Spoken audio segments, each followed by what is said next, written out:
他们都看着我干什么？因为你长得好看啊。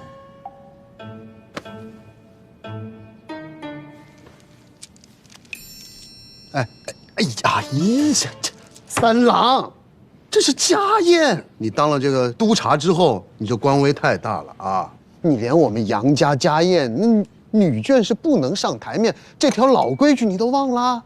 这便是你与督察说话的态度吗？哎呦呵，这是家宴，不是你警官府，这就是你跟长辈说话的态度啊！杨敬林，你是忘了小时候我怎么揍你的了吧？不是，你说话吃饭就吃饭，你别拿筷子指着我今天。啊，行了，一家人就不能和和气气的吃顿饭吗？啊，三郎的媳妇儿刚嫁过来，咱们家饭桌上也不缺这副碗筷嘛。最主要的是让他借这个机会认识认识宗亲长辈们。可别家的媳妇儿也没这个礼数啊。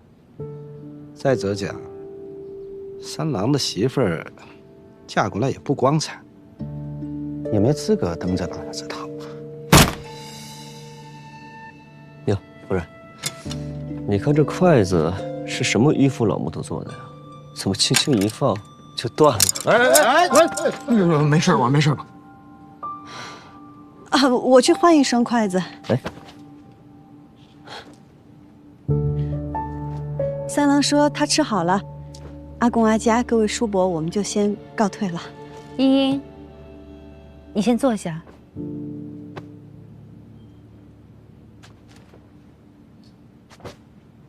茵茵入宴是我准许的，我也是女眷，我能出席此宴，且经营杨家的生意，是承蒙各位宗亲和主事的信赖。我请茵茵入宴，是因为茵茵亦不是寻常女子，不仅是飞花会的会长，日后也少不了经营我们杨家的生意，所以参加宗亲大宴是早晚的事儿，也没有什么可以值得说到的。阿嫂，你这么一说，我就能懂了。飞花会会长，她现在是我杨家的媳妇儿，那这飞花会迟早得入我杨家的名下。是呀，二爷，我说怎么好端端的叫着一起吃饭呢？原来是场鸿门宴啊！三郎，我还没说完呢。就算是杨家对我夫人有恩，也不该把我夫人的商会算作是嫁妆。这是人能干出来的事儿吗？你说谁呢？怎么说话呢？夫人别怕，谁敢让你不舒服，我就让他们更不舒服。我倒是想看看，我这新官上任的3把火会先烧到谁的身上。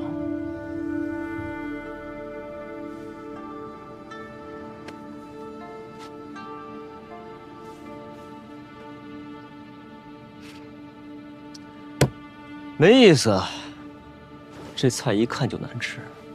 夫人，要不我们走吧？阿公阿家各位叔伯，我们真的告退了。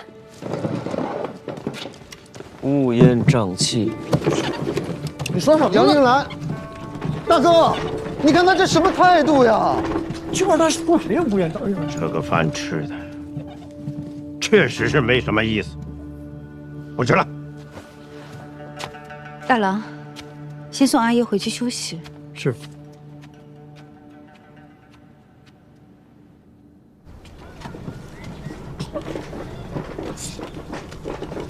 果然很难对付啊！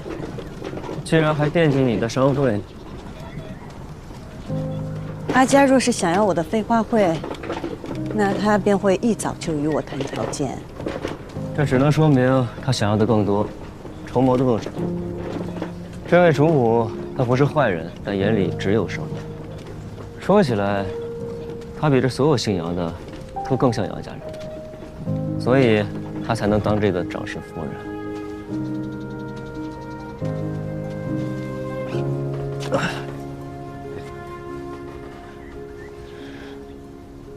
做生意最重要的是信誉。就算阿家有自己的筹谋，我相信他会与我公平交易的。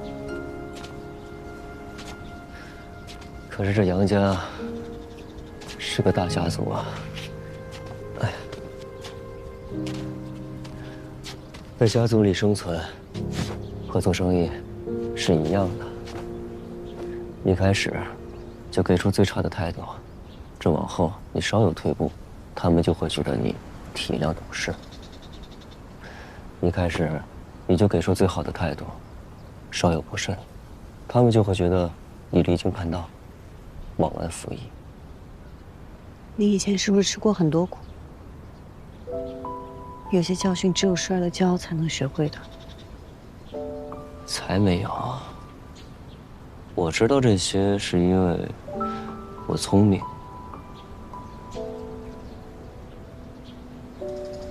你也不是不知道这些道理，你只是放不下情面，怕我和家人关系更僵。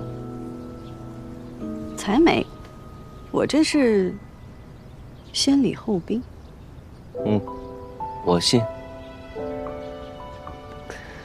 哎呀，饭也没吃成，肚子真有点饿。我也是。那要不然，我去给你做点吃的，你尝尝我的手艺。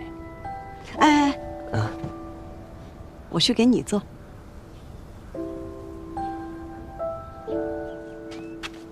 夫人，三郎现在好不容易回来了，也和喜欢的女人成了家，你能不能放过他们？别再折腾了。老爷是担心我害三郎？你不是害，是利用。你为什么让三郎的媳妇儿参加宗亲大宴呢？在饭桌上，你为什么要提那个飞花会啊？你敢说你不是想借助季莹莹的勇和三郎的职位来整治那帮宗亲吗？茵茵嫁到杨家，并没有白久。今天宗亲们都在，顺便认识一下，不为过。茵茵秀外慧中，她的才华老爷不知道，但日后你会知晓的。别人不知道，三郎抢了二郎的钱，但既然嫁到我杨家，我还是希望他们能够好好的过日子。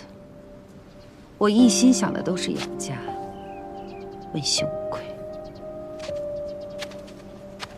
你对杨家好不容置疑，但是你有没有想过，这要败了会怎么样？你看大郎，至今都不愿意再娶，这还不吸取点教训吗？三郎跟大郎不一样，茵茵跟玉娘也不一样。这两个相爱的人能不能在一起，不在于外面的阻力，而在于他们自己。两个人都相爱了，他们之间还会有什么阻力？相爱跟成婚那是两回事儿。相爱的人未必能够在一起，但像我跟老爷这样门当户对，相敬如宾，也许会相守一生。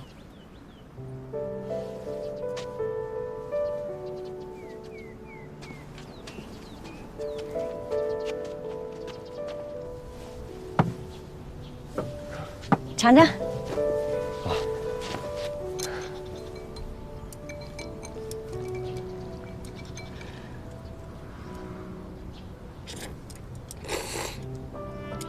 怎么样？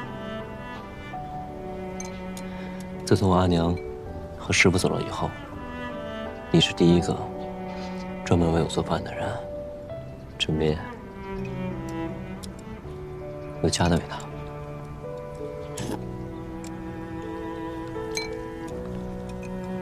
你要是喜欢，我经常给你做。不用，以后我做给你吃。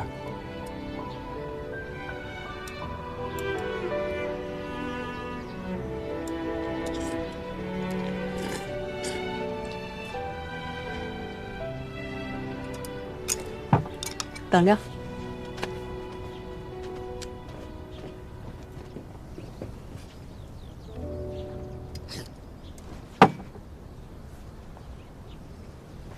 是不是想喝酒啦？你怎么知道的？你不能喝，但你可以看着我喝。行，看着你喝。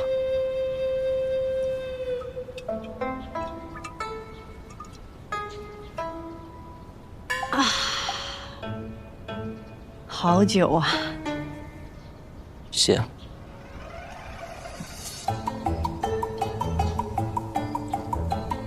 真香。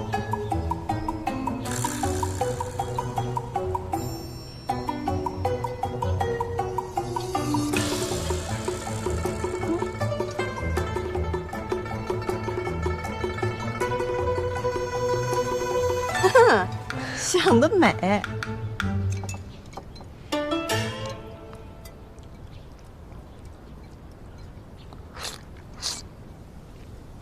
杨金兰，江湖上是不是特别自在，特别快乐？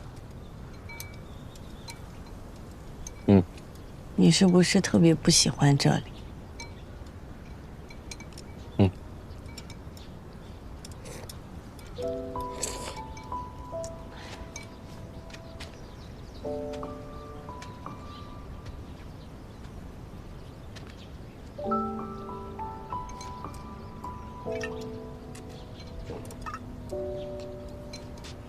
那你为何要留在这里啊？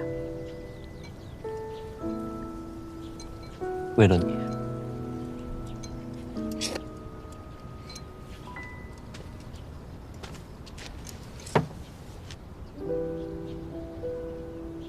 凭什么呀？就因为我是你盟友？金阳，你觉得我们两个只是盟友吗？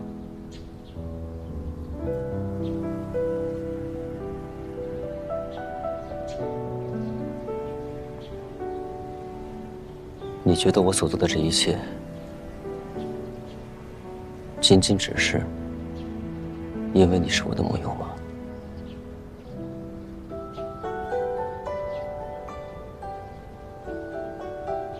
我不知道。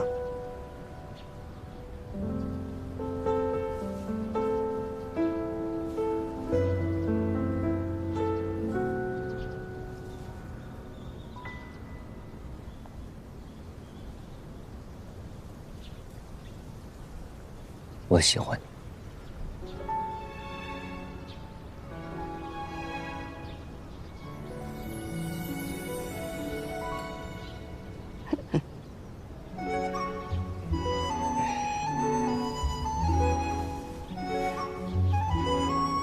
那你呢？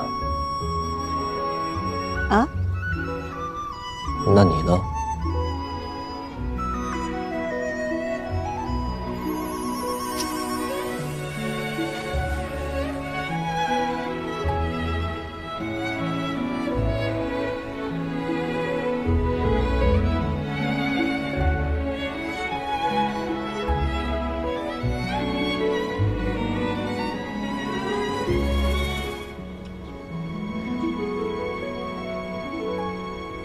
我带你去个地方。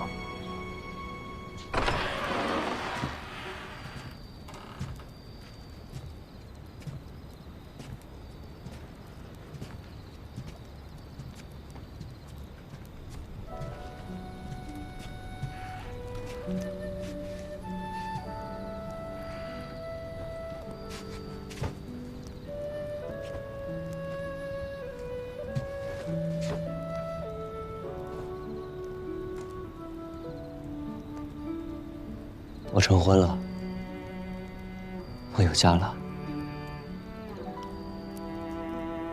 这是英英，是我的夫人，是我此生唯一的夫人。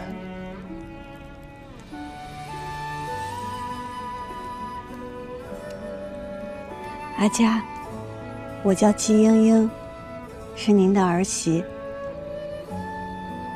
我知道三郎之前吃过很多苦，从今往后，我定让他珍重身体，日日开心。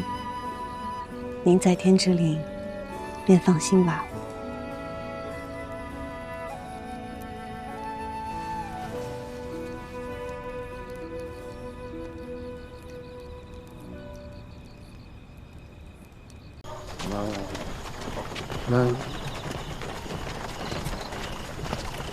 好，你个季莺莺，你敢不给我脸面啊？你给我等着！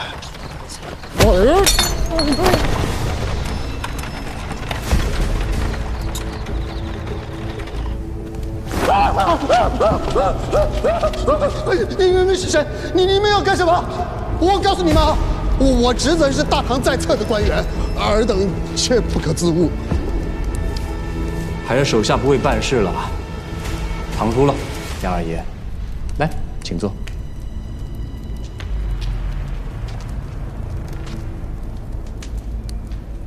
我认识，你不是那个番商白胜？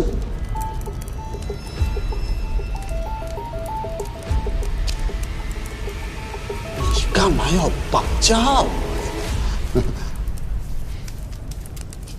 其实，在白某看来，白某倒是觉得杨二爷要比杨老爷更加有才识。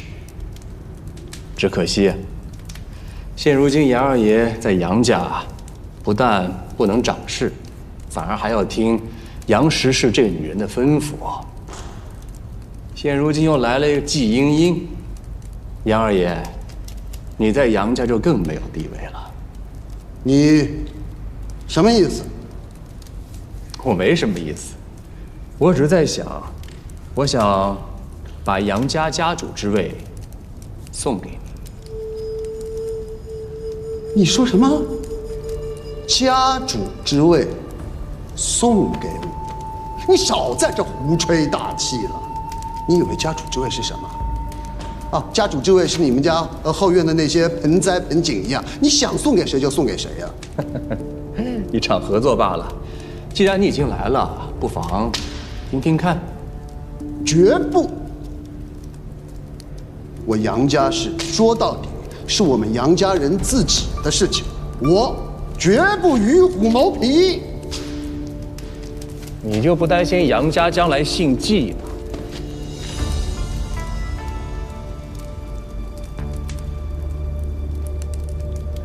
看来杨二爷还是很在乎这次机会的。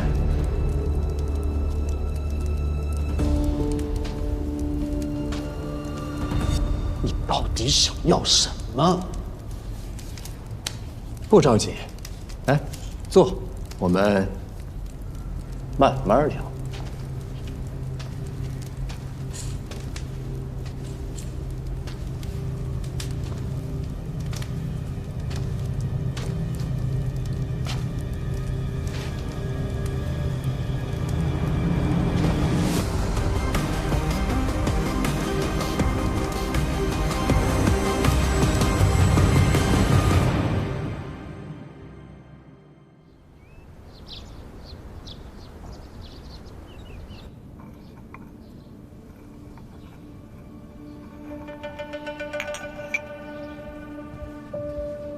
你公然进入我赵家，是生怕外人不知道你我二人的关系吗？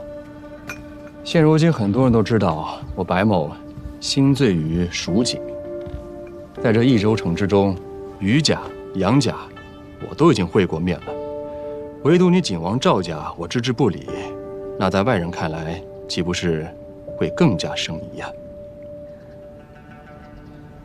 说吧。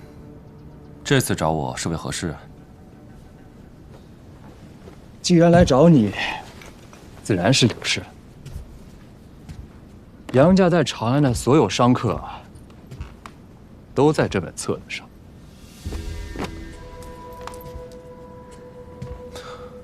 这是从何而来？等你从长安回来，你自然会知道。你要让我去长安？去长安，拉拢所有的商客，让他们从今往后指定赵家经营。毁了杨家的生意，让杨家乱起来，那季英英自然就没有藏身之所了。可杨家经营多年，根深蒂固，岂是说扳倒就能扳倒的？那就要看你赵二郎君的本事了。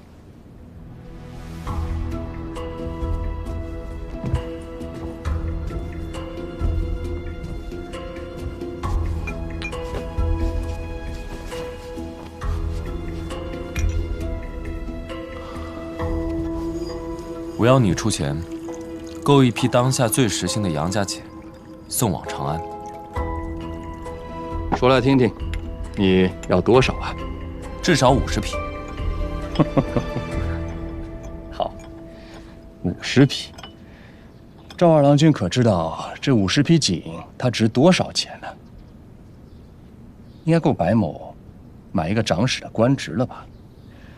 不过白某很好奇啊，若是我把这笔巨款给了你，你能给我什么回报啊？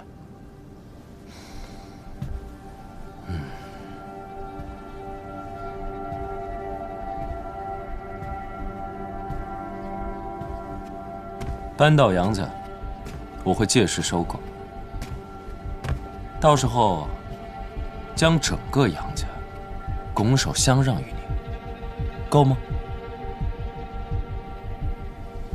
赵二郎君，这笔账他不是这么算的。我给你季英英，你给我杨家，这是一桩生意；而那50匹锦是另一桩生意。不过好在，你身上确实有我想要的一样东西啊。什么东西？赵家花本。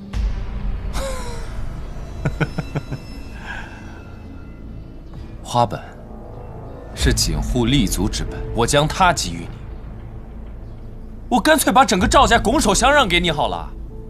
赵二郎君，你在乎过赵家吗？别说赵家了，整个益州城的景业你都没有在乎过，你唯一在乎的只有一个人，就是季英英，难道不是吗？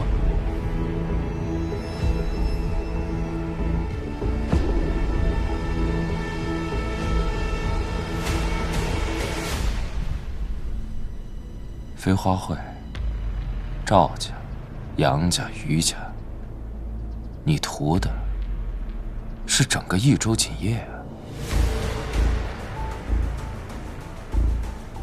你到底是何人啊？我是知你所求，且能帮你的人。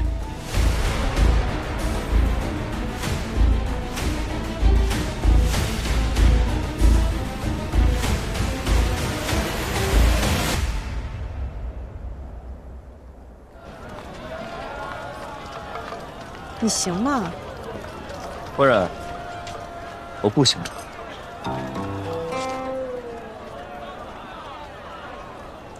见过三郎君、三少夫人。鄙人姓孙，是三郎君名下2家店铺的掌柜。三郎君的铺子就在前面，二位随我来。您看，那家和那家那是大郎君名下的2间锦铺啊，后边那是二郎君名下的绣铺和成衣店。哎，后边那个那是二爷的茶庄，哎呀，绣楼啊，那个是三爷的染料坊。哈哈。哎呀，这条街上杨家的铺子比这牛马都多，像这样街有5、6条。杨家是真富裕啊！哎呀，要不说您嫁了杨家是您的福气呢。哎，是杨家有福气，能娶到我夫人。哦，是，都有福气，都有福气。哦，这就到了，就是这家。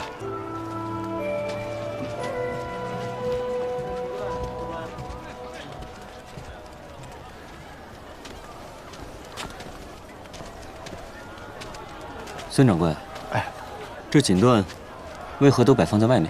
这，啊，三郎君、三少夫人，是鄙人经营不善，能力有限，这店面面积太小，只得在外面铺陈一些，还望二位见谅。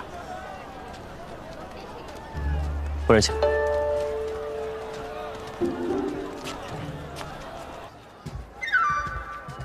孙掌柜，哎，麻烦你把账本给我看看。是，您稍等。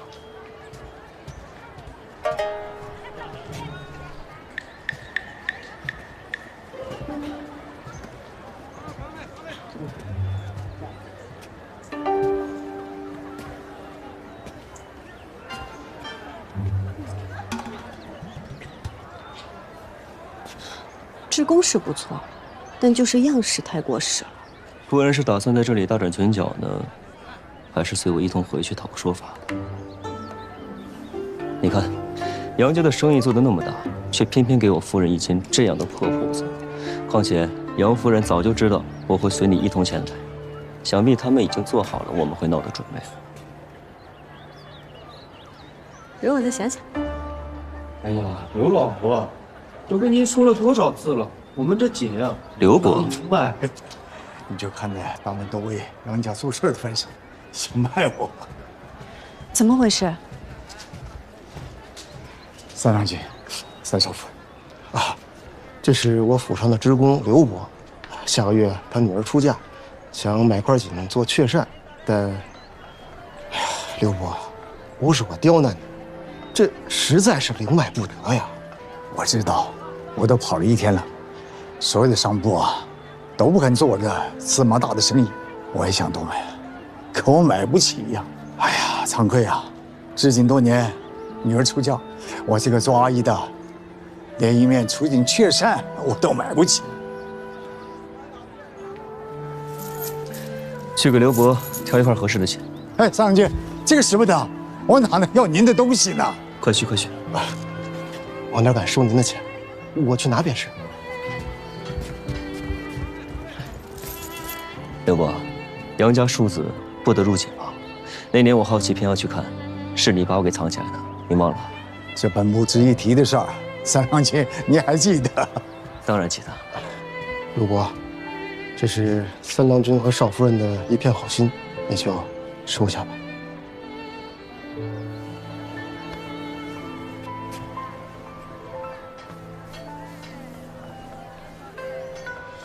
多谢。使不得。祝郎君和夫人早生贵子，福寿延绵。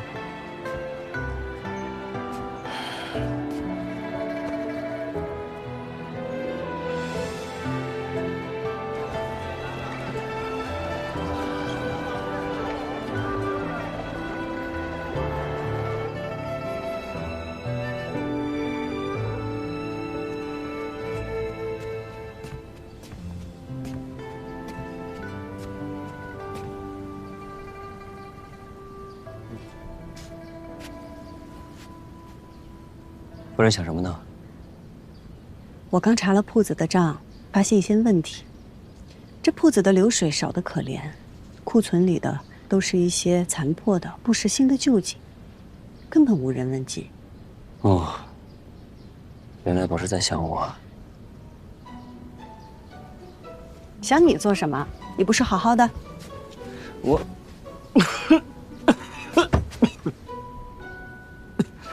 其实我也没完全好，还望夫人垂怜。夫人，你看我这手啊，到现在还提不了重物呢。啊，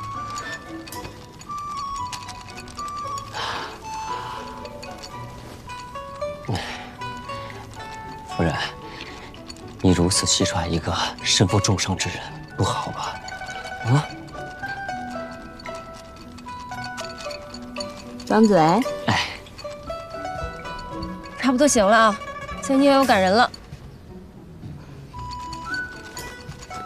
身上有伤，静下来。魏夫人，请勿见怪。也就是英英吧，愿意信你这鬼话。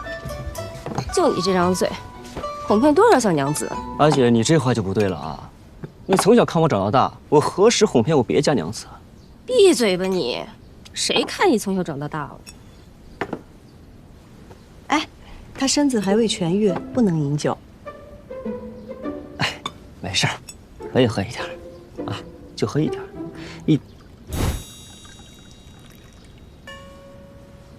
一点都不行吗？你说呢？不能喝酒啊，莹莹。那日朱口红来我这儿拿了2坛酒，不是你喝，是送人了，送人了。阿姐，阿姐，你这……杨静兰，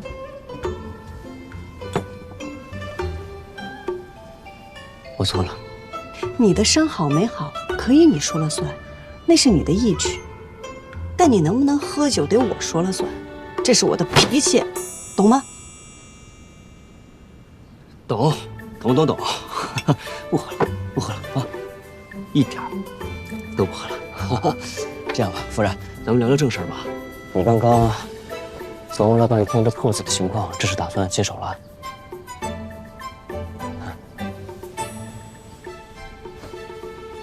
以前我从未正经打理过铺子，要从破铺子开始学，也好。锦上添花，不如力挽狂澜。夫人这是有什么想法？蜀锦贵如黄金，又从不灵脉。许多像刘伯那样吃了半辈子蜀锦的人，恐怕连1尺像样的蜀锦都买不起。可是蜀锦对他们而言，甚至蜀地百姓而言，意义都是非比寻常的。咱们铺子里的锦，可能对于豪绅而言不够实心，但它仍然是好锦啊。不如我们将那些卖不出去的碎锦做成一些小玩意儿，譬如首饰的包装、小香囊、团扇之类的。虽说比寻常的荷包贵一些，但是百姓也买得起。既清了旧货赚了钱，又能让寻常百姓同享蜀锦之美，夫人睿智啊！但是光靠我们铺子里的锦还是不行，还需要再多一些款式。无论新旧大小，只要样式好看，价格便宜。夫人这是有主意了。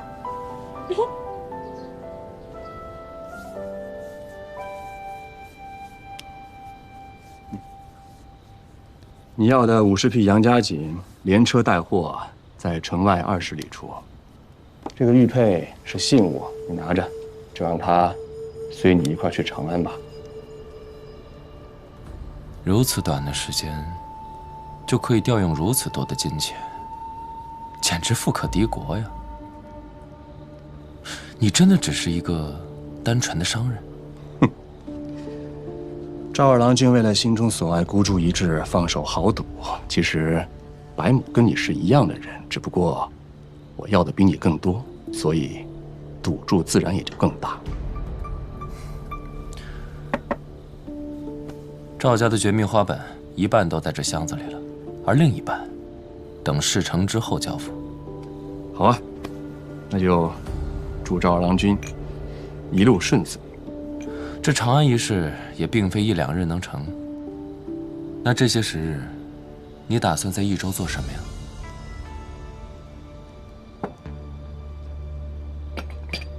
现如今杨家虽然是杨氏是长氏，但是他也得受制于杨家宗亲啊。这杨静兰拒绝了杨家宗亲的示好，那个季英英呢，又从各家拿了一些旧锦碎锦。他的性格你应该很了解。他绝对不是个无的放矢的人，他定有后手。只要他有一点点动作啊，杨家宗亲就会用家规来对付他。这些个宗亲啊，利益和喜好很难统一，但是要讨厌起一个人来，还真是统一的很呢。在他们眼里只有一句话：敌人的敌人，就是朋友。你收买的是杨二爷吧？不愧是赵家主啊，消息真够灵通的。我这个家主向来能力有限，但是我也向丈人讨了个人情。即便他不在益州，也可以在益州护你周全。好啊，那就祝一切顺遂。一切顺遂。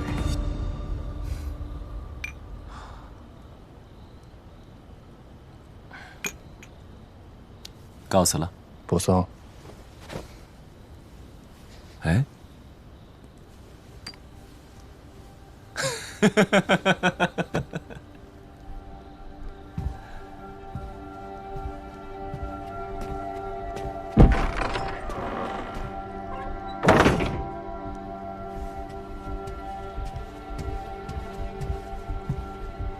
主任，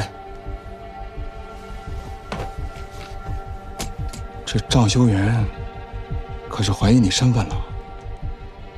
他才不在乎我的身份呢，他在乎的就是牵制他的盟友。不管他。对了，你可知道另一半赵家花本在什么地方呀？咱们的人日夜盯着。昨夜赵修元取花本的时候，他们已经记下了位置。待赵修元去了长安之后，便尽快潜入，将其复制出来。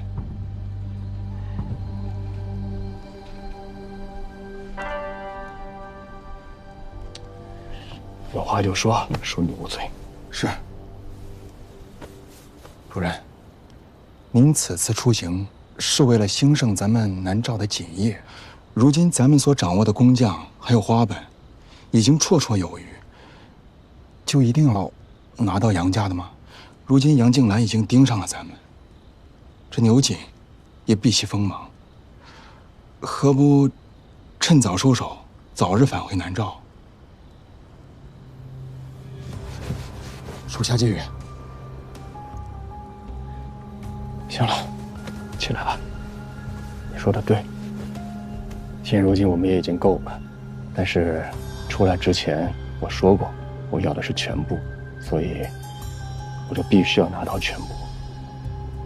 人就是这样，一旦习惯了将就和退缩，他就永远攀登不了顶峰了。是。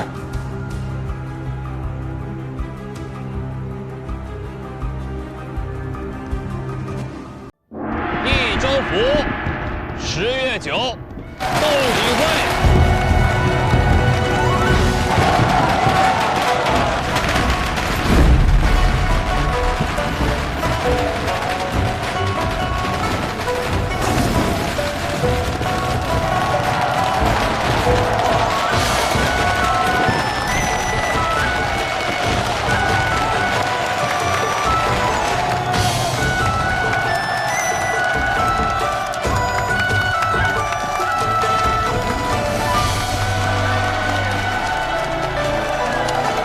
蜀锦兴于春秋，而盛于汉唐，因产于蜀地而得名。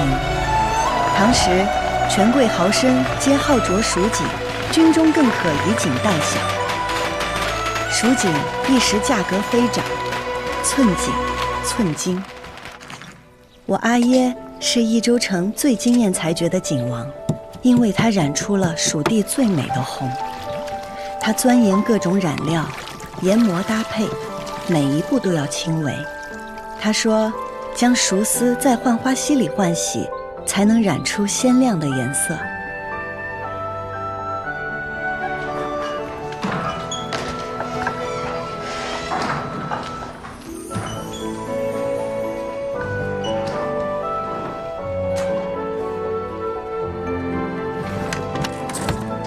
那是我见过最美的红丝，张扬热烈，流光溢彩，阿耶叫它蜀红丝。只是蜀红太美，美得怀璧其罪。季魁南，你好大胆子，竟敢以次充好，拿赝品充当贡锦！刘警官，当日是你我一同合宴，每口箱子我都亲自验看过，绝无可能有假。如今交与都运官，仅在驿馆放了1夜，变成了赝品，这其中定有蹊跷。大胆！难道是都运官偷了你的供给不成？来人！是，给我拿下！慢！你的官职还没有拿人下狱的权利。我要面见4时，自证。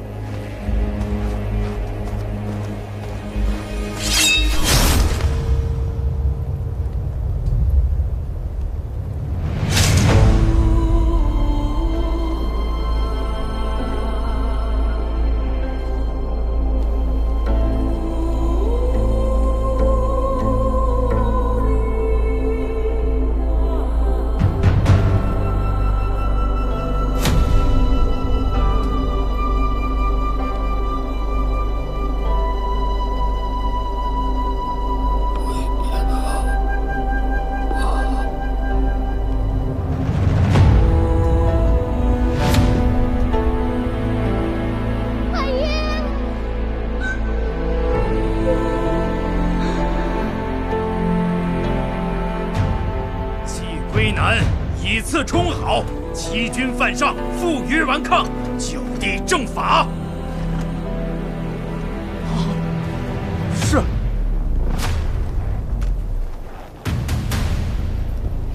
季归南，以次充好，欺君犯上，负隅顽抗，已被都运官就地正法。将季家所有的财物一律充公，给我搜！是。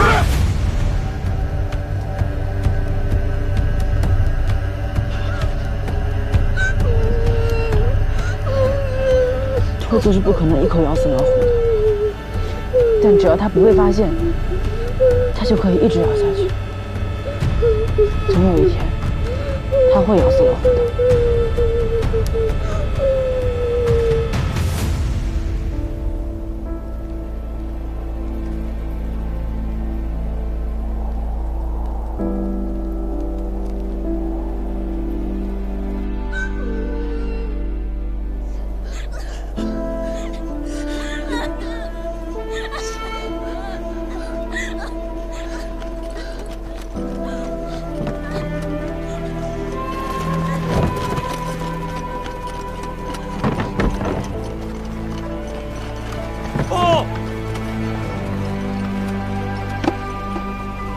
找到蜀红锦衣一件，应该是宫中赏赐。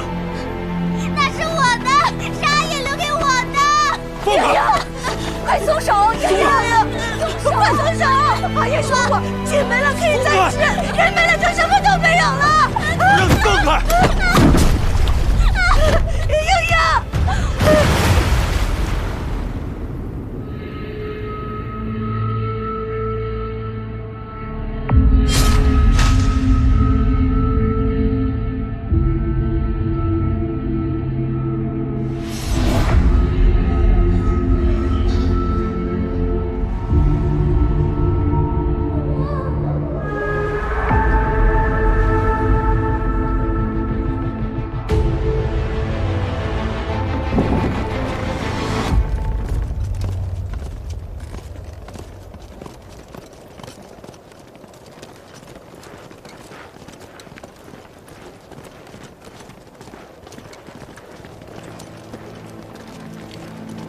你不能去！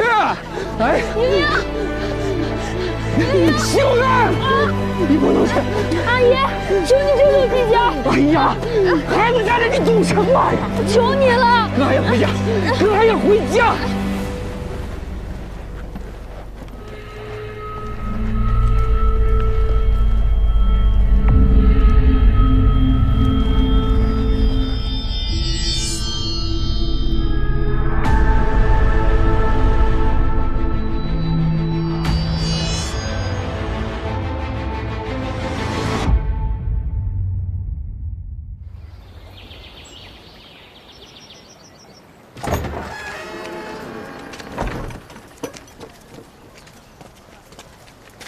这里虽然有些残破，但是我能找到最好的房子了。赵二郎君有心了，这钱，季家会尽快还给你的。钱什么时候还都来得及的。您和英英与阿兄喜逢大赦，一切都从新开始，日后定是一日好过一日。借赵二郎君吉言。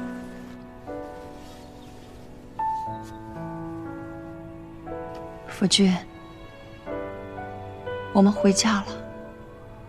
阿爷，你就放心吧，我和阿兄会听阿娘的话的。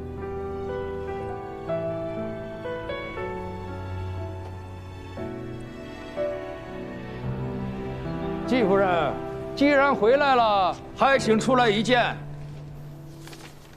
季夫人，那咱们的债是不是可以清一清了？诸位，这个钱季家一定会还的，只是如今家产被抄，现在身无分文，还请诸位掌柜再宽限些时日。我倒是替夫人想了一个好法子，我已然与诸位掌柜说和好了，只要夫人肯将蜀红丝的配方交给刘某，咱们的债一笔勾销，其他掌柜的账我替夫人还了。我阿爷获罪，家里也被抄了个精光，不曾留下蜀红丝配方。我阿爷在世时待诸位伯伯不薄，诸位伯伯这样咄咄逼人，传出去不怕坏了名声吗？名声能顶饭吃吗？要么还钱，要么交出蜀红丝配方。赵修远愿以身作保，不知诸位可否宽限些时日？咱们是跟姓季的讨债，一个外人插什么嘴？二郎君，既然是还不起，那不如卖身抵债吧。带走！你们要干什么？干什么？你们干什么？你们干什么？放手！放开我！放开我！放开我！住手！阿娘，阿娘，你们住手！既然你们不肯给季家活路，那今天咱们就都别活了！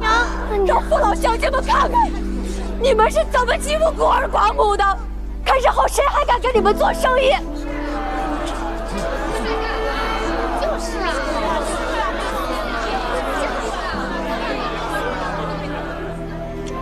好，今天我就退一步。这笔钱，就算是咱们借给你们的，利息就算5分。从今年开始，每年都得还利。若是晚了一天，哼，别怪我们告上官府，让你们季家以身抵债。走。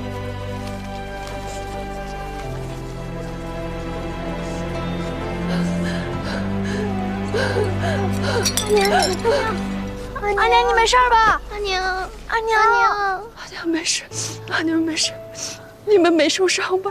没有，没有，阿娘，没有，那就好，没事就好，没事就好。阿娘，我扶您回屋歇息吧。好。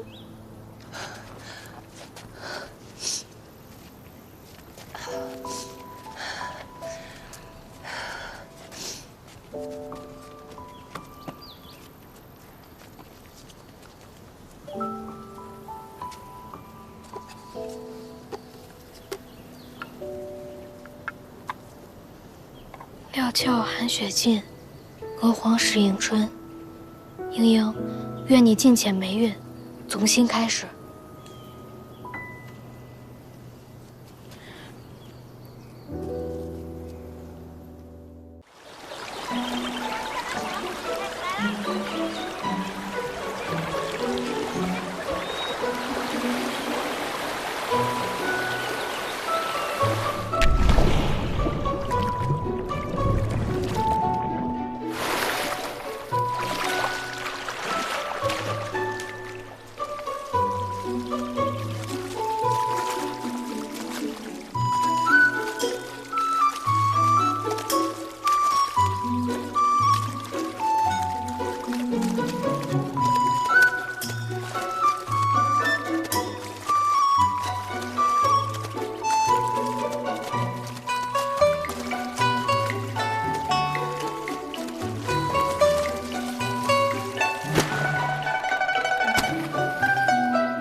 花家里来了，快跑！快，收摊！这花家要洗就不洗别人洗，太霸道了！这今天大忍哭手不行。小娘，帮我把那个收了，快！我去拖住他们。拜托了，莹莹，太感谢了。快点，哟，花郎君，您怎么来了？这艳阳高照的，你要是晒黑了，可就不俊逸喽。我来看看有没有哪个不长眼的到我花家的地界偷着洗丝。哎呦，您这么热呀？你说说你折腾来这儿干什么？大热天的！大热天的干什么你？啊！哎呦！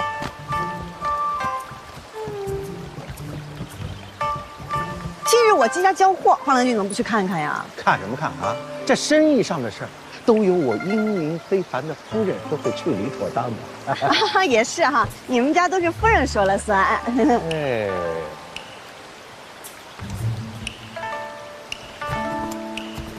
我金玉存心给我作对是不是？怎么了？我去不是给您打伞吗？自然是您到哪边我就到哪边呀。我在哪边，你就在哪边是吧？拿来吧，让。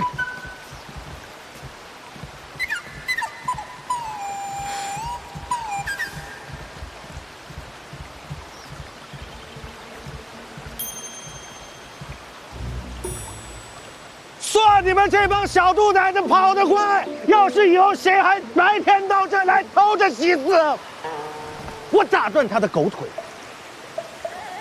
就是。哎，金英啊，你怎么在这儿？路过，有事先走了，您让一下啊。好。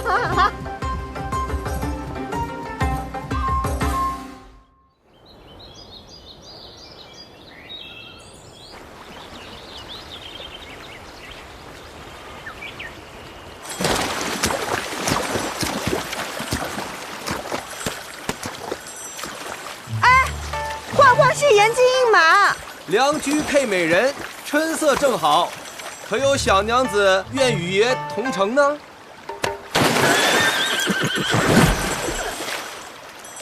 吓死爷这个姐姐娘的，差点摔着爷。这位小娘子很是俊俏，爷带你进城游玩一番啊！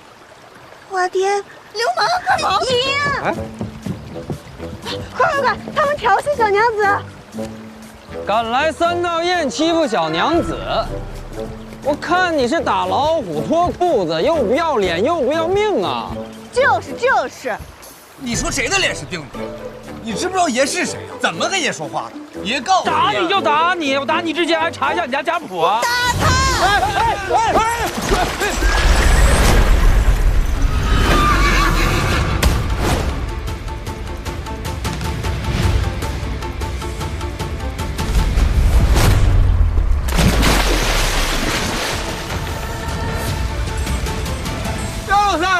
爷好心带你看漂亮娘子，你踹爷干嘛？你若再敢动我的马，我就把你种在这水里。爷不就亲一下马吗？你，对了，他们还打你的马了。那个粉衣服那个小娘子，她是头。打不着。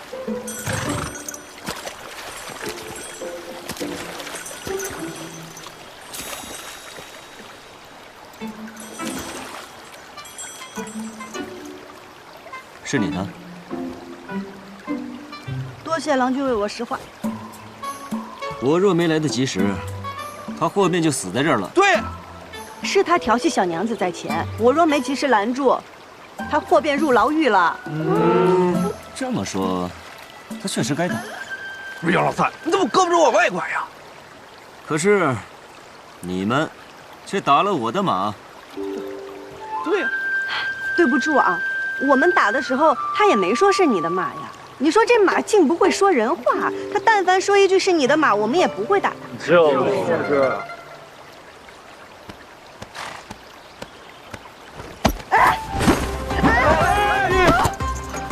你干什么？小娘子伶牙俐齿，倒好好教教我这马儿怎么说人话。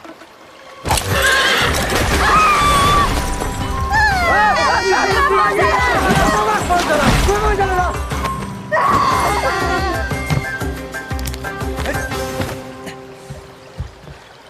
我不会教马说人话，但但是我会教人说人话。这人会悬崖勒马，马可不会控制自己。下次打人的时候离马远一点，我不是每次都能来得这么及时。嗯。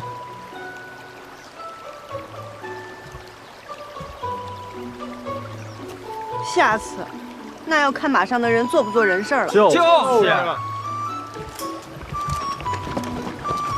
呀，我的！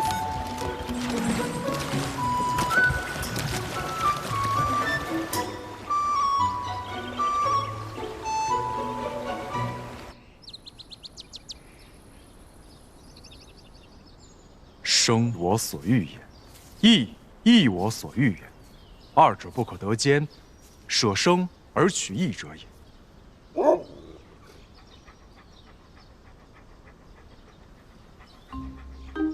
咱家今日只有这个了，你且将就2日吧。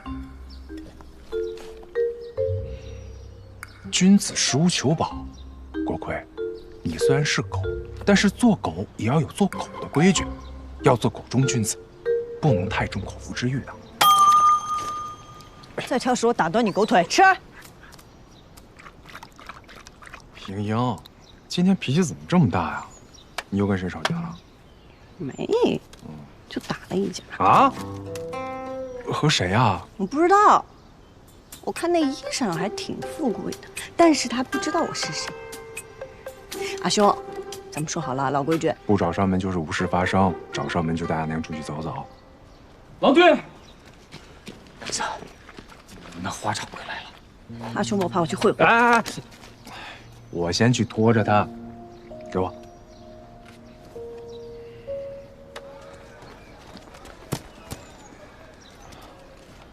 花掌柜，你上次订的丝都在这儿了，点个数吧。颜色也不鲜亮，光泽也暗淡，摸起来也有些毛躁。花掌柜，你再仔细瞧瞧，这可是剑南道最好的桑蚕丝，铅度均匀，光泽柔和，颜色要比市面上鲜亮许多啊。季大郎君，我与你说实话吧，如今营商不景气，益州城几个织锦大户又一直在压价，再这么下去，怕是我都没有钱收你们的丝了。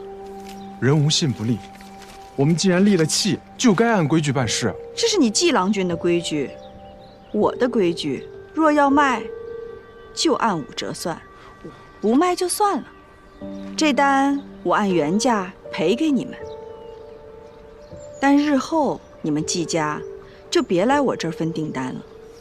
花掌柜，家中情况你也知道，每年还要还你利息，我阿娘又病着，这吃药也是一笔不小的开销啊。要不这样吧，如你家急需用钱，我借你20贯。我们本就欠着你的债，若是再借，这何年何月才能还得上啊？阿兄，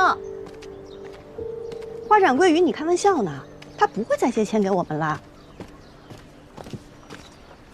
花掌柜，为何不会？阿兄细想，咱家本就欠着花家50贯，若再借20贯，即便只算3分利，这利滚利的比咱家1年的利润都多。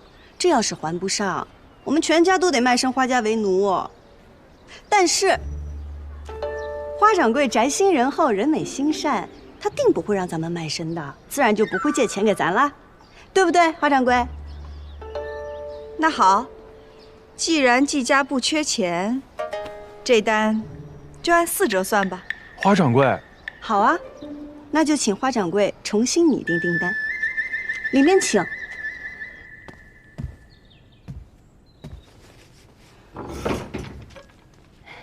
花掌柜，笔和纸已经准备好了，您写吧。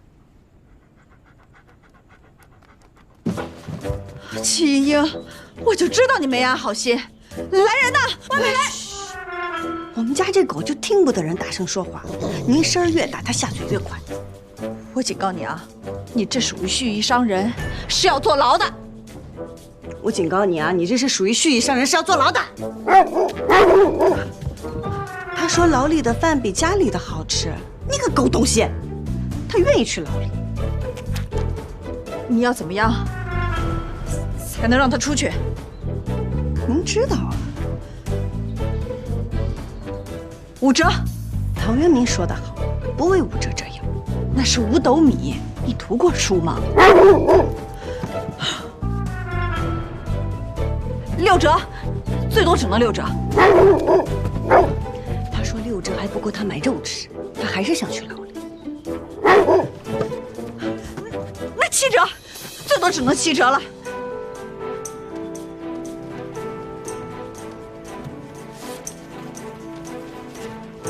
早说嘛！成交，劳您画押。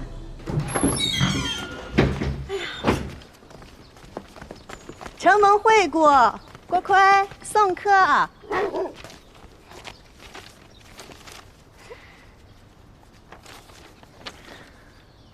阴阳，我知道花掌柜是为了让咱们家利滚利，一辈子给他当奴隶使。可你今日如此对他，若是来日他不收咱们家的私了，可如何是好啊？咱家私染的好，便是7折他也不亏。他生气归生气，但他是个商人，利益是第一位的。可阿爷说过，以德服人，生意才能长久。阿爷也说过，只与讲道理的人讲道理。阿兄，咱们不是说好了吗？死的归你管，活的归我管。好。哎，戚夫人，听闻您女儿今日在浣花溪畔与人打起来了。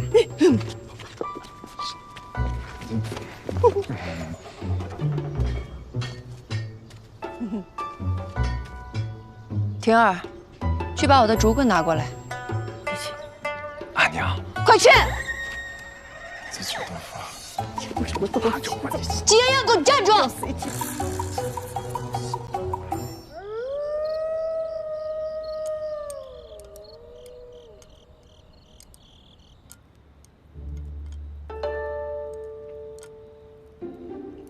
阿娘，他又不是哑巴，不需要你替他辩解。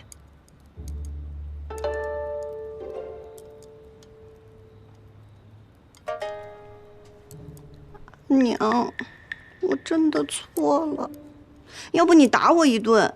郎中都说了，您的身子……跟你说过多少次了？行事无状，一味与人争强斗狠，只会坏了自己的名声。你说说你，哪有一点大家闺秀的样子？季莹莹，阿娘，我饿了，我肚子都叫了，我饿死了。我也知道错了，您就饶了我吧。行了，赶紧坐那儿吃吧。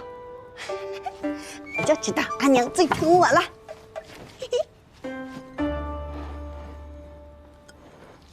哇！我在想哈，这个花掌柜从8年前便开始收集我们的欠条，直到今日成为我们唯一的债主。我觉得他竟是另有所图。你还没完没了了是不是？这些事儿就让你阿兄去操心就好了。如今你已经长大了，不能再跟以前一样。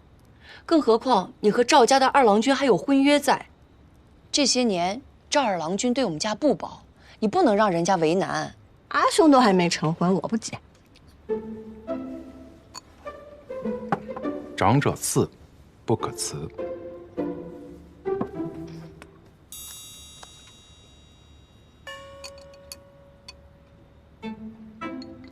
婷儿，不还清债务，重振我季家门楣，我绝不成家。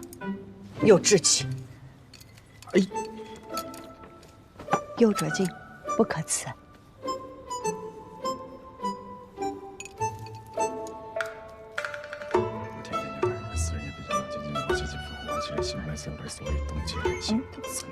好了，季莹莹，你说说，今天你到底跟谁打架了？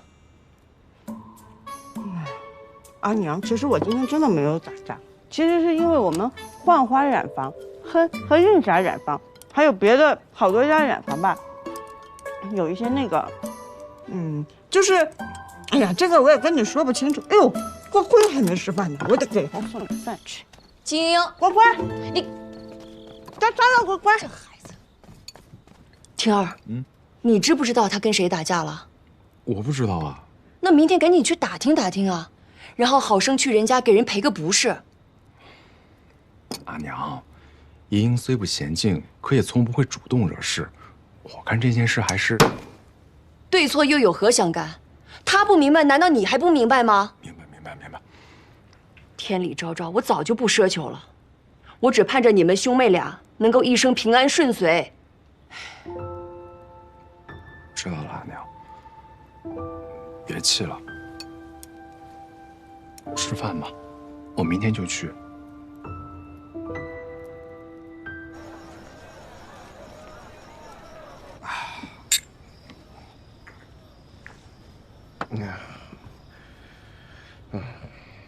但是杨老三，有一件事儿，爷对不起你。你说你好不容易给爷交代个任务，让爷照看你的师傅，还让爷照看没了。这益州城就废警官了，连着死了3个了。你说他当什么不好，非要当着警官？我都他可有什么话让你带给我呢？哎，有一句话，他说让我再见着你的时候，好好告诉你。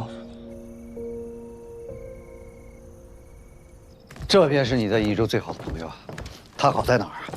好在向来信我。那沈警官对他可有留有什么话呀？我有必要向你汇报吗？是属下僭越了。不知杨警官明日有何安排？是回杨家还是去见一个朋友？你在益州还有朋友？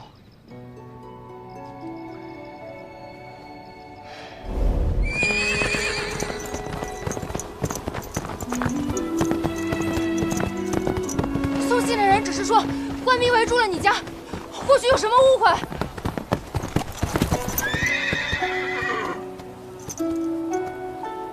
怎么又是你？是你，我家里出了急事儿，求你了，送我一程。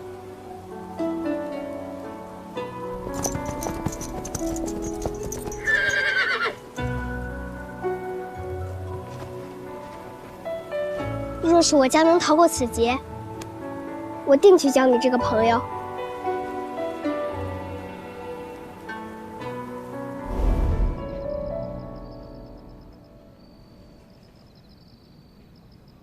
来日好友。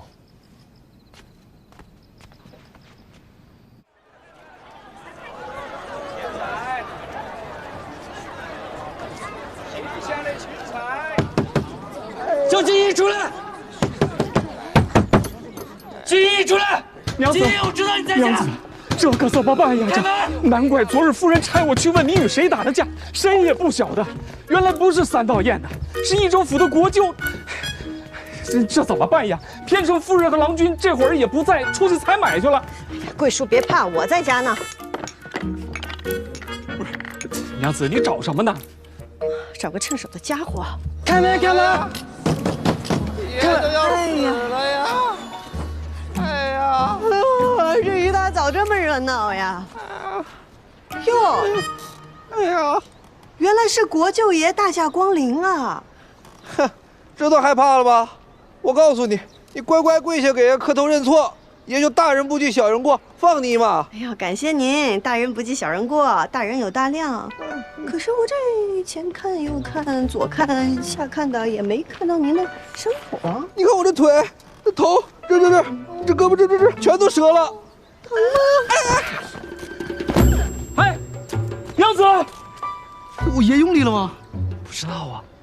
哎，桂叔，我出血了，破了，我破了！国舅爷，我家娘子可是诚心认错，你这样未免太过分了吧你？你少诬陷人，他分明是自己磕的。我一个未出嫁的小娘子，我如此爱惜自己的容颜，我怎么可能自己毁自己？你少血口喷人！我告诉你，国舅爷没事啊，你怎么比爷还无赖啊？啊，你信不信爷给你抓起来？我头上这个伤明明白白，大家伙都看见了，是不是？是，都看着了。国舅爷身上的伤经得起仵作宴看吗？您要是想去州府衙门，那咱们就去州府衙门。我听说桑长史向来善恶分明，等他回来了，定会给出一个公道。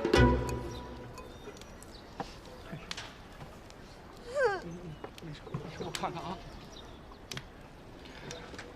果然是他。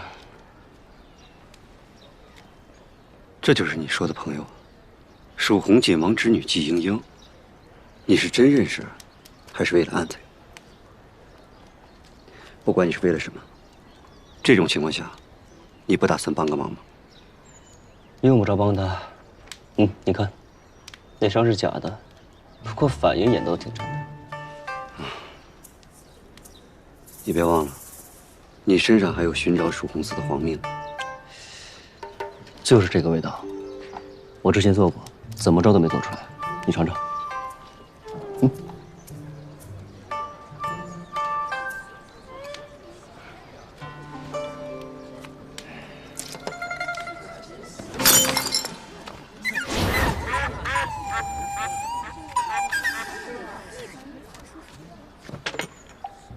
属下这是在给您制造契机。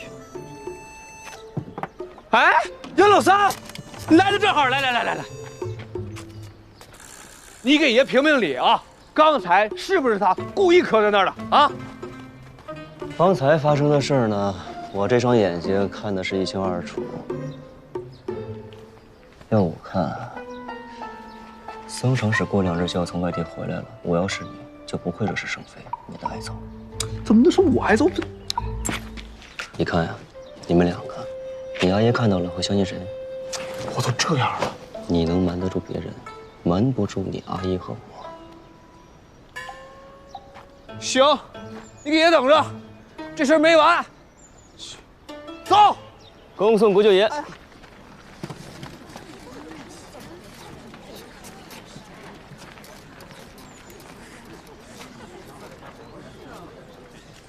诸位，这人都走了，还嫌热闹没看够啊？要不我把国舅爷叫到你们家门口去看热闹啊？啊！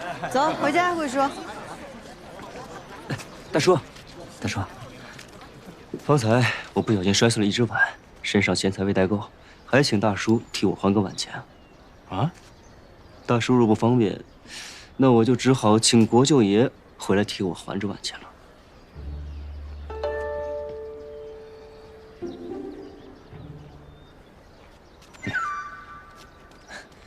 多谢，多谢。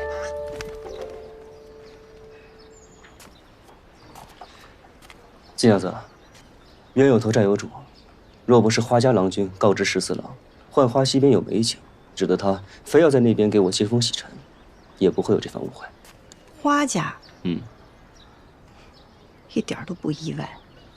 那既是如此，就有劳这位郎君多劝说劝说国舅爷，不要记恨我们3道院的儿郎。可有什么好处？多做善事会有福报的。这干涸的速度，这颜色，你这头上怕不会是染料吧？欺瞒国舅，胆子可够大的。郎君想要什么好处？我帮了娘子，娘子总该让我进去讨杯水喝吧？成，请。稍等。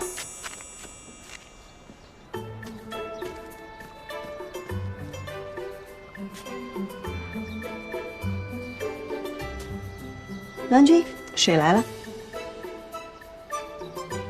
就在这儿喝。季家规矩，进了门先饮水。好。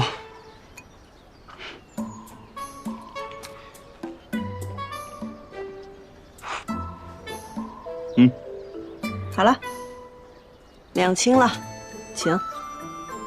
我还没进去呢。你说要进门，我也让你进了；你说要喝水，我也给你倒了。多谢郎君相助，恕不远送。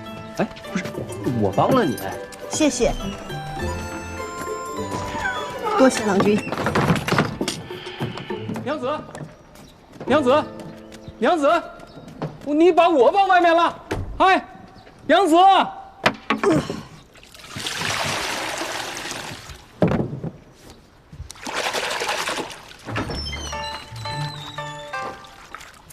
阿娘，你慢点。站住！阿娘，我没有打架，这次我真没打架。莺莺，你受伤了？啊，没有，假的，我一点伤都没受。假的？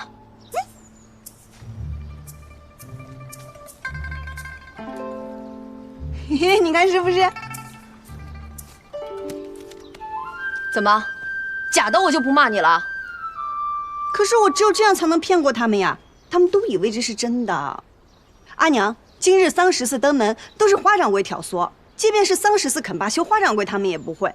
阿兄，咱们一定要想个法子对付他。季英英，你就不能忍一忍吗？就非要由着自己的性子跟别人对着干是吧？那花掌柜自是欺行霸市，为人不耻，可他为什么全人只盯着咱们季家祸害？阿娘觉得是因为我不肯低头，他们才不放过我们家。阿娘觉得是我错了。我跟你说过多少次了，我只希望咱们季家能够安安稳稳的过日子，哪怕是受点委屈吃点亏，只要不惹祸事，那就是福气。难道阿娘这么说也有错吗？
都听好了，打今日起，浣花溪无论是白天还是晚上，都不允许他这个惹是生非的人来这儿洗丝。花郎君，众所周知，蜀锦染丝唯有在浣花溪中漂洗过，才能色艳有光，才能称得上真正的蜀锦。浣花溪就是染户的命。我不知道是哪里得罪了您，您要这样毁了我的生路。哎，你没得罪我，你得罪的是国舅爷。